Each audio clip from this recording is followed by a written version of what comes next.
Partido Frente Revolucionário Timor-Leste Independência Fretilin, halau Conferência Nacional Badala Lima, Rotema Lorena Roman Bapovo.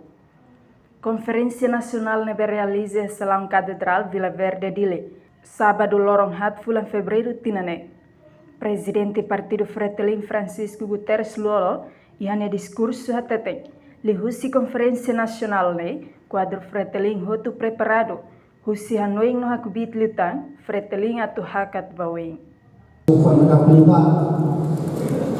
Kita aprova resoluções e entre si resoluções que kita aprova e da Boni, maka delega mai conferência Partido Fretilin para aturar decide ou aturar alteração não aprova, mas alterações vai ter estatuto político Fretilin Partido União.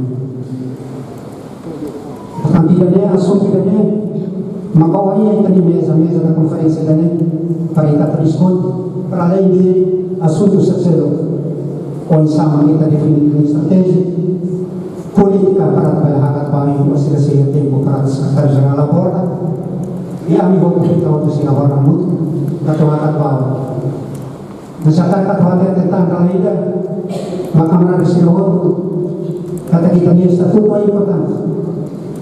Estatuto importante tambah nia maka apresentasi konfigurasi dengan organização política partidária e instâncias judiciais para também o código reconhece que tinha o partido da linha personalidade jurídica.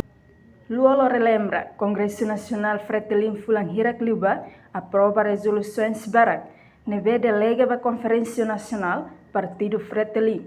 Atu decide a alteração não aprova resoluções do Estatuto Partido Fretilin. Partido Fretilin tuir Luolo, tau é um fator importante, também bele articula e esquema política partidária idane, onde minimiza ação própria e a organização política Partido União. Participa a conferência né, o presidente do Parlamento Nacional, presidente CNE, presidente da Autoridade Local Município Dile, ministro da Educação, vice-presidente, representante Partido Democrático, representante Partido Kunto, estrutura Fretilin Hotu, no congressista Sira. Reportagem Epifânia de Carvalho, Televisão Timor Post.